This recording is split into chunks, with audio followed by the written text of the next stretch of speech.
So you're up in the mountains right now. So I'm assuming are you down in Kentucky or Pigeon Forge, Tennessee, right now. Tennessee? That's right, Tennessee. Okay. Home of the microtorium. Oh man, that is awesome, man. You so you're going out on the road for what you said 7 weeks here in a couple days now. I think you said. Yeah. We're out for 4. We come home for 3 days, then we go back out for 3 more weeks. So essentially seven weeks. Okay. So I guess let's start with that. Everybody knows that you are one of the most basic, iconic trainers in pro wrestling. You were in Ohio for a very long time. Now you're out on the road with the Micro Wrestling Federation. Did they come to you? Did you go to them? How did this whole Uh, thing start? they reached out to me. It was honestly it was a cold call. The owner here, he just randomly hit me up on Facebook. We weren't friends on Facebook. I didn't know him. He didn't know me. Um, we have a mutual friend that is a little person, and he was looking for a trainer here. And this mutual friend sent him my direction, and he reached out and. Um, for a minute, I wasn't really sure that it was going to be like a real thing. I just thought, it's just somebody else wanting me to come in and work for a minute, and then that's that. And I went on the road with them for a couple of days. I came down here to Pigeon Forge, and I spent would come down on a Monday, and he was putting me up in a hotel right down the road. And I'd come down on a Monday, I'd stay till Friday, and I'd work with the guys and girls here at the building. And then I'd go back home and to Cincinnati and wrestle on the weekends and do my stuff up there with my old company up there. And at some point, he said, let's make this permanent. Offered me a job, and it was financially exactly everything I ever wanted. And he helped facilitate moving down here and getting me squared away. And here we are now. It's been about a year and a half, and been on the road with these guys, or here at the Microtorium ever since. So it's sort of a wonderful marriage. You were you obviously before all of this, you were traveling from time to time doing seminars, some matches here and there. But I feel like you had really made your home in Cincinnati with Hawks Wrestling Academy and all that. Was it tough to get back to being on the road consistently for weeks upon weeks at a time, or was that something you were still doing at the time? Well, I mean, as before I left Cincinnati, I was still wrestling about every Saturday, and then I worked for our promotion up there, and we had shows every Friday. So I was still wrestling every Friday and Saturday night, and those Saturday shows, none of them were close. They was all 2, 3, 4, 5 hours away. So I was still traveling, but it's quite different, traveling 1 or 2 days versus traveling for 7 weeks at a time. Right, right. Now the show has been extremely successful. It's popped. I mean, everybody is talking about it, and you even mentioned that ever since it aired, you've been swamped. Like your inbox is just just overloaded. Well, Um, honestly, this is the first podcast that I've said, okay, I'll do. I've had blue zillion people hit me up for them, and my practice just ended. Like I had set an alarm on my phone at 3:45 to remind me that this was today, and I was in the ring and I heard my alarm going off. I was like, "What the fuck? Why is that alarm going off?" And I went over there and I said, "It's a podcast today," and I was like, "Oh shit, I forgot." And so right outside we came. So like doors just opened here a minute ago. We have I don't know if I can flip this camera around or not, but if I can, yep, there it is. So Pinky Shortcake, Nate the Gnome, and Doctor what? Doctor Malice in the Eye, and here's the arena. oh, We just opened the doors. We've been selling out almost every night. Place holds about 350. So it's right here in the heart of Pigeon Forge, like the big uh, the big Ferris wheel and Pinky Shortcake. ah, Pinky used to work up in that Indiana area when she was a bit younger. What's up? I'm on a podcast right now. Yeah, What's up, Pinky? What's up, guys? Man, so I guess Little Miss. hey, what's They're all up? here. What's up, guys? What made you decide to Yeah. what made you decide to say yes to me? You this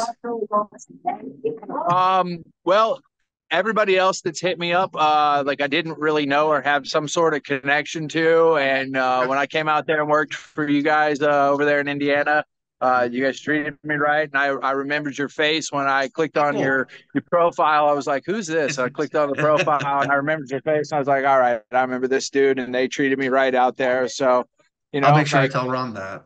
even though I'm doing something different now, like I remember the people that were good to me back then.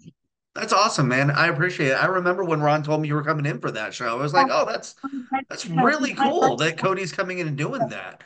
And I just remember same thing with you. You were so professional. I remember just you were one of the guys, in the locker room just hanging out, and you were absolutely amazing to work with and just be around on that show. And I have never forgotten that. So that went a long way with me too. And so Thank you, I man. appreciate you doing Appreciate it. this today for sure. But Yeah, of so course. yeah, you said that it's just been overload. You've been overloaded with emails, messages, and everything. Like, were you surprised at the reaction and the response from the show? Did that start after the show started, or when it started to? I don't think anybody really knew that you were going to be doing this until it came out. Well, I mean, the people in the local Cincinnati area and the people that Okay. I wrestled for on a regular basis, they all knew what was up. But it's not like I made some big, huge press release or anything to the wrestling world. So yeah, there was a ton of people that didn't know I was here and doing this. And now that I am, there's been a bunch of people that have reached out to me, and there's people I haven't talked to in years that have reached out to me. There's people I haven't a clue who they are that have reached out to me. Um, my problem is I just don't have much free time. Hmm. And like finding a free hour or two here or there, especially when we're out on the road, it's a little easier when I'm here in Pigeon Forge. Yep. But once we get out on the road, like we have a pretty strict schedule that we keep by on a daily basis. And if you ain't available to talk to me at like 2, 3 o'clock in the morning, then you probably ain't talking to me. Right. So I'm but this. the show put it out there, and everybody that watched the show, then put two and two together. They maybe heard that Cody was working with little people, or Mhm. was doing this, or he's doing that. But now we see it on TV, and there it is. So, do you still do? You're full time down in Tennessee? So you've moved Hawks Wrestling Academy down to Tennessee, from what Actually, it sounds like. I still have a ring set up in Hamilton, Ohio. Okay. I rent a little small space there that's just big enough for the ring. It ain't big enough to do shows in or anything like that. It's literally just big enough for the ring. And I have a guy named Aaron Williams and Oh, I know another him. guy named Ryan Michaels. Hmm. Those are the two trainers I hired on, and Okay. like I pay them to run the school there in Ohio. It still uses my name and stuff. And whenever I have a little time off, I'll go up and pop in on them for a day or two and roll around and train a little bit. But Okay. those are the guys that are kind of carrying it on for me. Aaron is, I don't know if I know Ryan, but I know Aaron from working shows with him here with White River Wrestling. And Aaron is good, man. He is amazing. Like Yeah. he is I really can't put that kid over enough. good. He's one of the best of the best, and it's sad I don't get to watch him on TV every week. Yeah. So how hands-on are you with the production of the show when it airs and Um, all that stuff? With what we see, how hands-on are you? if it pertains to wrestling, very hands on. Anything else, not so much.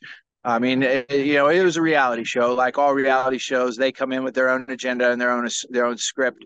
The difference is when they're dealing with wrestling scenarios, like they don't know what they're necessarily doing per Right. se, and so they did lean on me a lot for the wrestling stuff, and I think it all translated very well the way they cut and clipped everything because we filmed we filmed for easily 6, 7 weeks here in Pigeon Forge, and they went out on the road with one of our crews and went over and did a few shows over on the East Coast, New Jersey area. Mhm. So, um, like there was so much stuff that we didn't see on the program that just got left on the editing floor. Oh God. And that's got to be frustrating because I know is um with the reputation you have, I would think that you're very particular with what goes out if your name's attached to it. So does it get frustrating when you know the stuff that doesn't air that you want to have out there that doesn't necessarily we don't see it? Not really, because this show was not, ever meant to be a show about me or about the training or anything like that. It was about them. It's about their life, their struggles in the wrestling world and real world. You know, uh, that's what the show premise was. I just got lucky enough to be a part of their world, and the producers and the editors were very kind to me and allowed me to have a very large role in the show that was never really supposed to involve me like that. Right. What appealed to you the most about getting involved with it? I mean, because like you said, like in the beginning, it's like, okay, this maybe he's just another guy blowing smoke, and then you met him, treated you well. And in wrestling, it's so you always hear like there's a guy who wants to do this, it's gonna go really well, and it falls through, or it's a scam. Like, what really appealed to you the most and really got through to you the most about doing this project? The first time I went out with him, I went up to Michigan for two shows. They were both fair shows, and they both drew.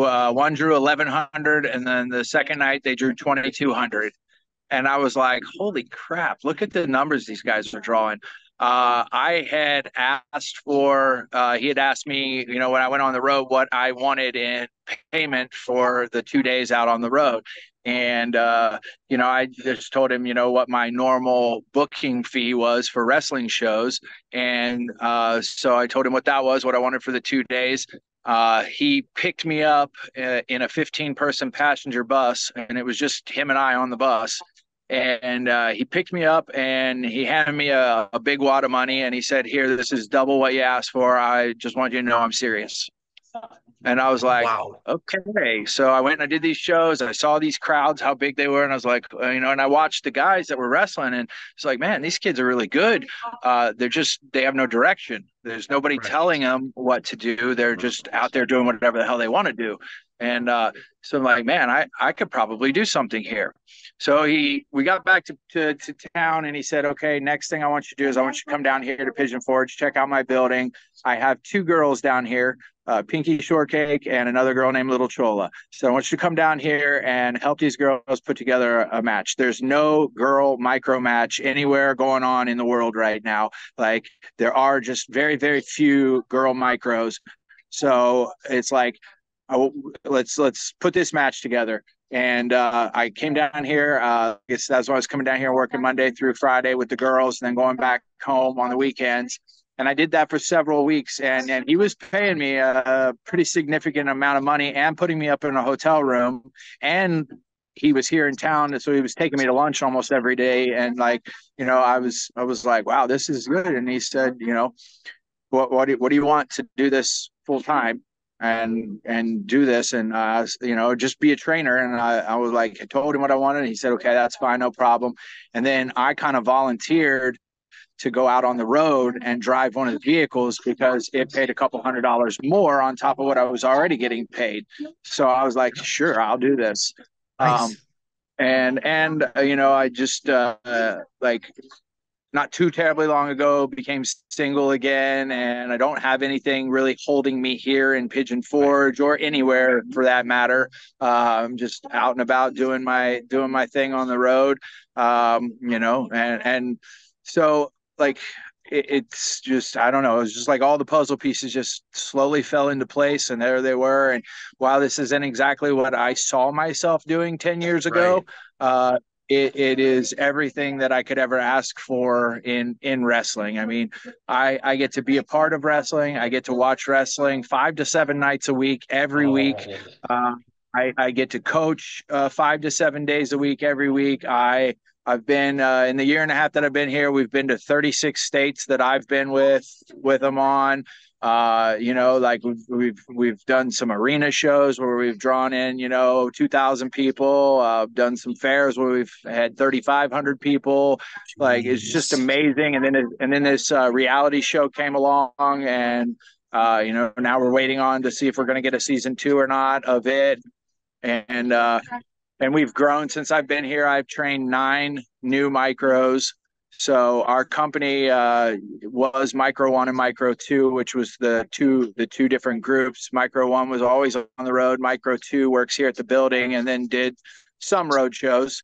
But now Okay. Micro Two is going to be permanently on the road with Micro One on the road, and then we have a whole new crew here at the building. So now we have 3 crews running. And so on any given night of the week, there are 3 Micro Wrestling Federation shows going on at the same time. That's insane, man. What as the head trainer, and not just with MWF, but when you were in Ohio full time, when Real, somebody real comes quick, to these are the 2 girls that got what's me up, going what's here. up, This was the girls? this was the match that got my job here. Oh, He's awesome. I love Cody Hawk. Cody is amazing. You guys are so lucky, and you guys are awesome. Like, I love it. I love it. Sorry to cut you off on that, but I seen little Chola come out too. You're good, man. What were you saying? Plug it away, man. Not just with MWF, but even when you were in Cincinnati full time and Ohio full time, like when somebody comes to you and wanting to get into the business, wanting to become a wrestler, when they come to you, what are you looking for from somebody that wants to become a wrestling trainee and eventually become a wrestler? The first thing that I'm looking for is, do you like pro wrestling? Like, do you love pro wrestling? Is it something that's been a part of your life since you were a kid, or are you a new fan to pro wrestling? Or are you just here because you're super athletic and there's could be a good paycheck involved? Like, there's it's I can take a person that doesn't have any skill at all and make something great out of them as long as they have passion and heart for it. Whereas I could also have a person who has all the ability in the world, but they have no heart or passion for it. And so their level of commitment is different. So that's the first thing. You got to have that love, that passion, that heart for pro wrestling. If you don't have that, then, I'll still train you, but the same road that everybody takes. Gotcha. Um, this might be a weird question, but is there a difference when it comes to training little people micros as opposed to anybody else, or is it the same? It is incredibly different. Like, I spend most of my days on my knees, like to bring myself down to their size. I've learned how to wrestle on my knees and spin around and do reversals and chain wrestle with them and stuff. But like things that I as a big person, when I stretch my arm out, my arm's 3 foot long. And when you take Yeah. another person my size and we hold hands, you got 6 foot of space in between us. Some of the micros, their arms are, a foot and a half long. So there's only 2 or 3 feet of space between them. So it makes doing reversals and ducking under an arm and going around, it makes it a lot more challenging because there's just not as much space. Okay. So, but yeah, and all the micros are all different. Like some have longer arms, some have longer legs, some have shorter arms, shorter legs. A lot of them have had some sort of medical surgery in their life. Some of them have metal in their legs or metal in their hips or metal in their back. Things that they've all had since they were like little children, because that's when you do those kind of surgeries is when they're kids. But corrective surgeries and stuff. I got kids with rods in their legs. I got kids with rods in their backs, and it's a challenge. How do you figure out if somebody can't take a proper back bump because they have a rod in their back? Well, we have to adapt and figure out a way for them to still fall without hurting the rod that's in their back. Or and that may sound crazy, but who am I to tell somebody you can't live your dream because you got a rod Right. in your back? I have screws and metal plates holding my head upright. Like, Like if you've got the passion and the love for it and you want to do it, then I'm going to do everything I can do to make you as good as I can make you, even if it means I have to alter and not teach you the same way I would teach somebody whose body is completely healed and fine. So, what do you feel sets you apart from other trainers? Because there's so many, God, there's 10 million wrestling schools, academies, so many former wrestlers that are trainers. What do you feel has always set you apart from others?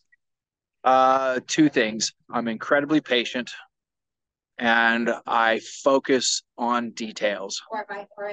Okay. Like that's just like that's it. Like I mean, anybody can teach anybody to take bumps. Anybody can teach anybody to run the ropes. Anybody can teach anybody to do moves. I can teach. I had a kids class back in Ohio. I had 5-year-olds doing moonsaults. It's not hard to teach people how to do the moves. What's hard is teaching people how to get it up here and take all Yes. those moves and make something legible out of it.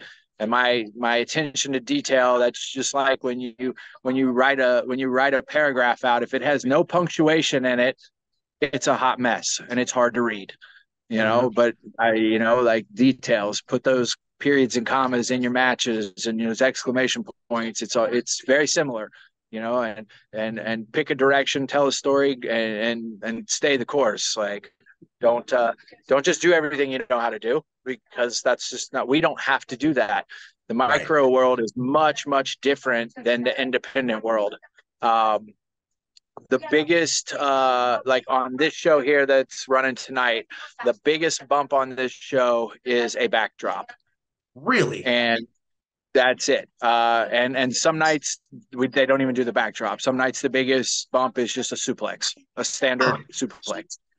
We don't have to do this. There's not that many micro companies Mhm. in the United States.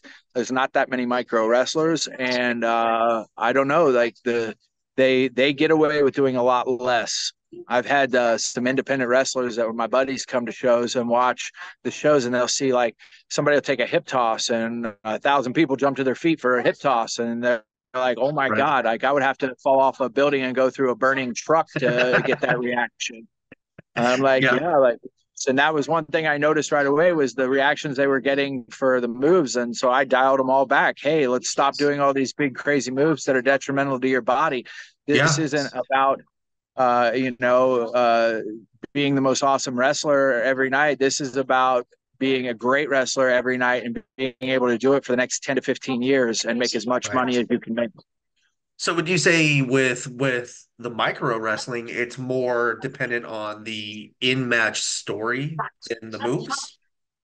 No, because the way our shows go, we're in a different town every night, Okay. and we're always on the move. It's not like there are tiny little underlying storylines, but it's not like a weekly or monthly running promotion that runs out of a building and has an ongoing storyline that you're building to a big finish for. I mean, we do have that a little bit, but mostly when we go to these towns and there's 1,000 people there, well, there might be 600 people in that crowd that have never been to our show before, so they don't know the good guys from the bad guys. They don't know any of it. All they know is that what they've seen on TikTok or Instagram. And like when you see a little person take a suplex, it looks different than when you see a big person take a suplex, or when you see them fly off the top rope, it's different. Like, and it's a different reaction. Like it's a different world, and it took me a little while to acclimate to it because it is so different. And much like the old territory stuff, we run same show almost every night. Hmm. Like what we do Right. tonight is be the same as we do tomorrow, and we run that same show around a loop, and then we change it, and then we run it around the loop, and then we change it. So it's different than regular independent wrestling where Right. you're in a different match every night with a different person. I can imagine the fans are insane. Just can be crazy. Like they get I feel like they would really just they get into it. What is the fan base like? The fans at the shows, the crowd. What is the environment like at one of the micro shows? It depends. It depends on the building. Okay. This building here is a tourist building, so this gets a lot of people who are just here on vacation, and Okay. it's a lot of families, kids. Like I mean, there'll be 6 and 7 year old kids in our crowd. All the way up to like when we go out on the road, we do nightclubs and college bars. So those are all filled with just college age kids. And then we do some civic centers and arenas, and those are families and grandma and grandpa, and so we're encompassing a very large demographic. Kids to college age people to older people. Right.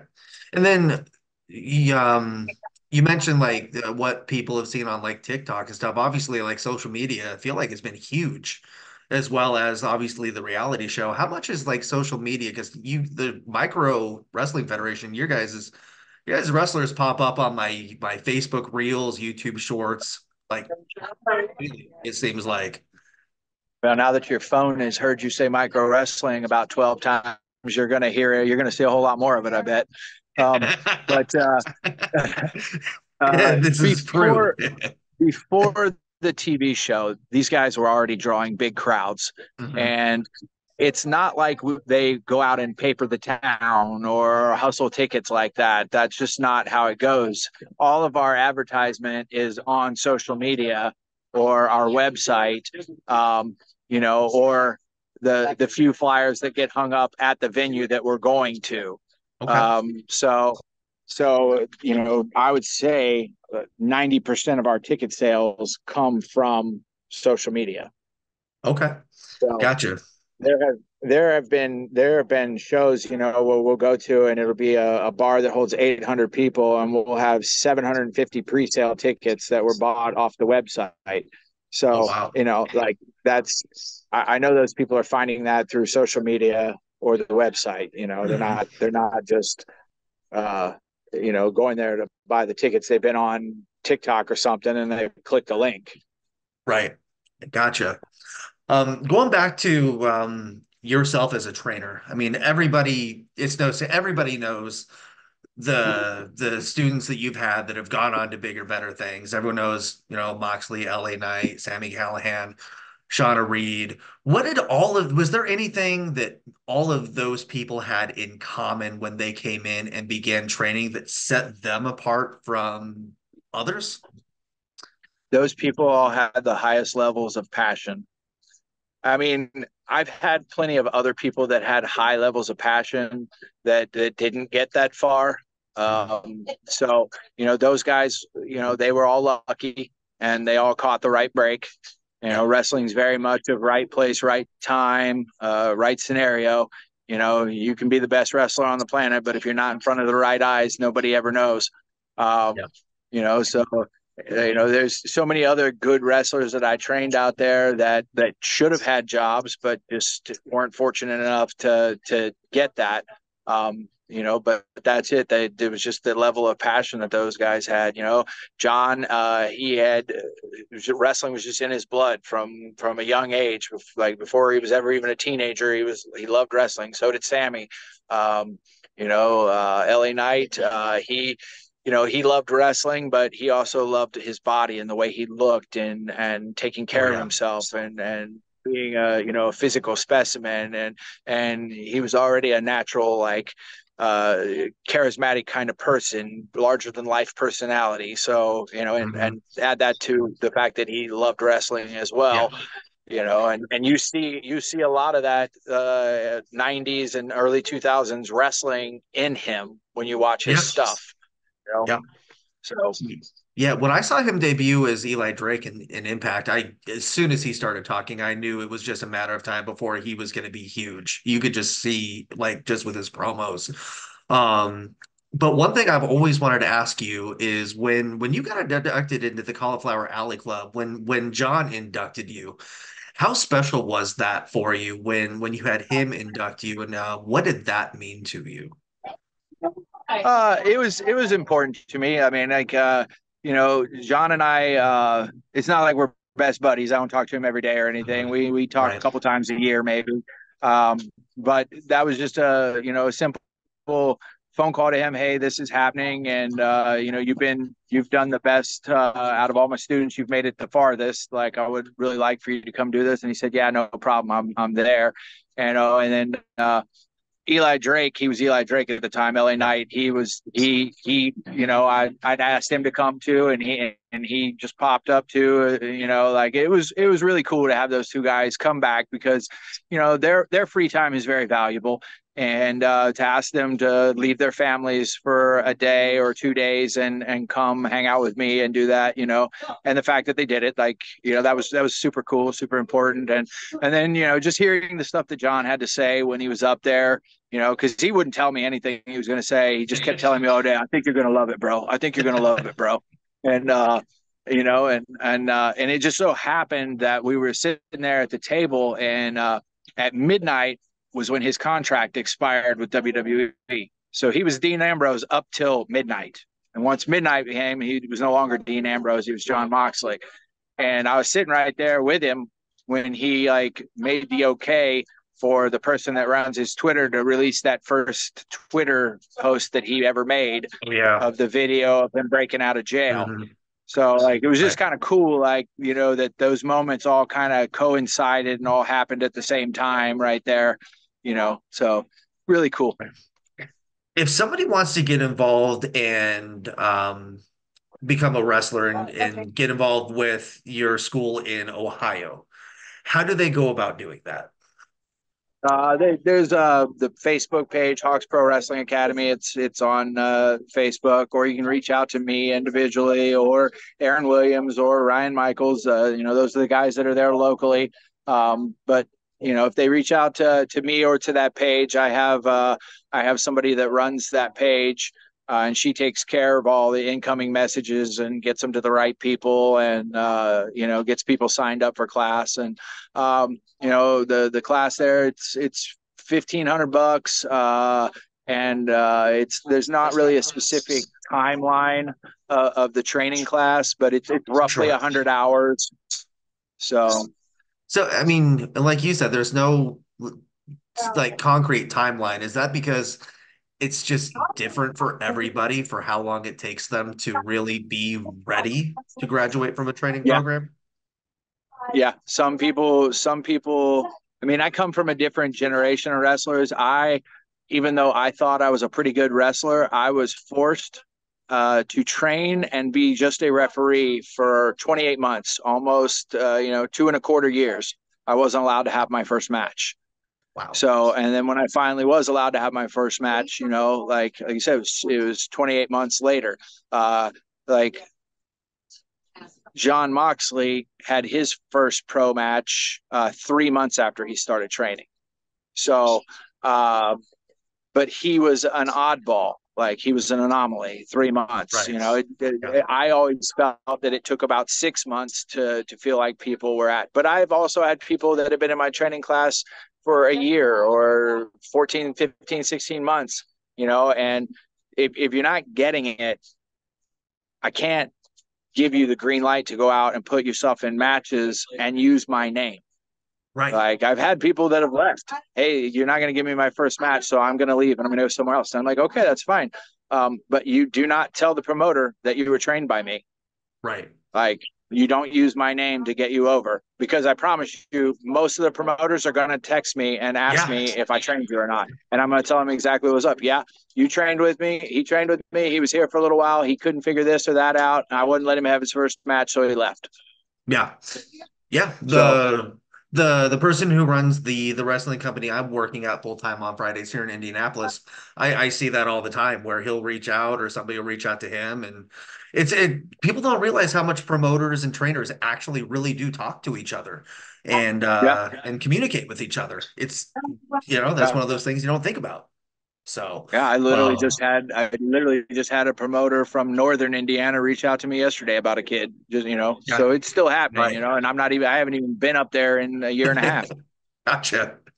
If somebody wants to get involved with micro wrestling, whether it's a little person who wants to become a wrestler, maybe somebody that wants to get involved on the production side or as an announcer or something like that, how do they go about doing that, getting involved with the MW? I'd assume that's harder to If they're do. under, yeah, it is much. If they're under 4'11" and they want to be involved here and they want to wrestle, they can contact the micro wrestling page. Getting That's a direct link to the owner. And if you're going to wrestle, like they pay their trainees here. So you would, if somebody wants to, if somebody lives in Ohio and they want to be a micro wrestler, they're going to pack a bunch of shit in the car and they're going to come down here and they're going to live here in Pigeon Forge for a little while, and that'll be taken care of for them. And they're going to get paid X amount of dollars every week to train. And at the end of their training program, they'll either be implemented onto the show or they'll be given a different job here, or they'll be cut free altogether, because if they can't, elevate our show, then, we can't use them. We don't travel with that many on a crew, 6 to 8 micros per crew. And that's, we don't run a big long 4-hour 12 match show. We run an exactly 2-hour show that has 4 matches on it and one little mini concert from our singer. So and as far as like a big person goes, there really are no big people jobs here. I lucked into being a trainer. I got a couple of other guys hired on here to be drivers. And as long as they're here, there isn't really another place. But, as the company grows, I'm not sure, we're getting to a place where I feel like we need security with us out on the road sometimes, like, 20, 25, 26 years of big people wrestling. And I only one time saw an idiot fan jump in the ring at the micro shows. I don't know if it's because our ring is so little, but it happens almost every night. So like, there may be some Weird. security type jobs that might become available, but other than that, everything else is kind of handled in house already. Yeah, like with fans being that crazy, I mean, to you guys, the who are in charge, like you guys have to be a very protective of the product, not just the wrestlers, but the product itself, I would think. Not Uh, just anybody can get Incredibly. close, you know. Yeah, like when like it's crazy. Like when I travel with these guys and girls, like the connection that I feel to them, like it does feel like sort of protector, like because they endure some real bullshit out there on the road, and it frustrates me. Like people are rude, people say crappy things. And and sometimes I feel like people that are bigger try to bully them because they are littler, or I've seen hotel clerks, be shitty to them because they're little, and then I step up in front of them, and then it's a whole change of tune, you know. Good. And then like when we out and we're doing these shows and these fools that want to jump in the ring, or like we had a fan grab a wrestler on our other crew. They were having a like a Rumble style battle royal, and a fan got up and ran inside the guardrails and grabbed a kid's leg and tried to pull him under the bottom rope. And one of our other drivers, he's a big old boy, 6'5", 235 pounds, and he straight tackled that dude off of our guy and had him pinned to the Yeah. floor. Like, like I've had to drop somebody in a ring before, so like we pay attention. We're always there, Yeah. hiding in the shadows, and if something happens, we're there. No, as somebody in wrestling, I don't understand what would make fans think it's okay to get near a wrestling ring when there's a show going on or do that to it. Like even before I was like I would never do that as a fan ever. Like I don't understand, you Add know. alcohol, and that changes a lot of things for a lot of people. That's fair, but man, it's just yeah, that's fair, but still, man. You're Oh, 22 years old, and all your buddies are saying you won't do it, you won't do it, you won't do it, and you're man. drunk. Well, you're going to do it. All of your years in the wrestling business in the industry, the I feel like the longer you're in wrestling, the less bullshit you're willing to put up with. With how long you've been in the industry, does that help you be more confident, more comfortable stepping up and be that tough protector for the wrestlers? Because you've seen so much shit over the years, you know? Yes and no. I mean, it's different. You know what I mean? Like, uh, like some places I don't feel nearly as worried because I know I can handle my business, and I know my other drivers that are out there on the road, they can handle their business. But sometimes we end up in some pretty rough places. Like I definitely don't want to pick a fight with somebody in downtown, Baltimore or something like that. Oh It's shit. just like I ain't Yeah. trying to get shot. I ain't trying to get Yeah. stabbed. I don't want to end That up in a city's no hospital. joke. Yeah, that city's crazy. And so Yeah. there are times where I have to pick and choose my battles. We did a show last summer in Texas, and it was on a dude ranch, and it was 500 guys. There were no girls allowed. We couldn't take our girl wrestler. There was no wives. There was nobody. It was all guys, and they were all wannabe cowboys, right? And then during the show, this like 6'7", probably 300-pound dude that was dressed like Nacho Libre jumped in the ring. So we just shut the show down. Like, I'm not Yeah. taking that dude out. I'm not even going to try. Like, I Yeah. just, I just, I Jesus, turned the music off. I got on the mic and said, the show's done till this asshole gets out of the ring, man. you know?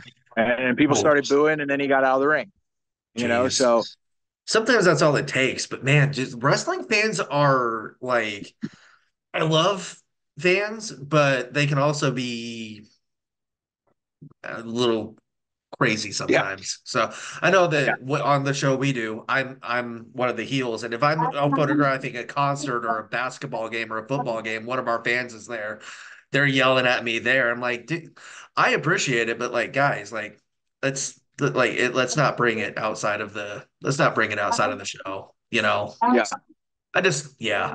yeah. Um, but for 2024, I mean, everything is going extremely well for MWF. I mean, it is, you guys are blowing up. What does the rest of the year look like for you guys right now?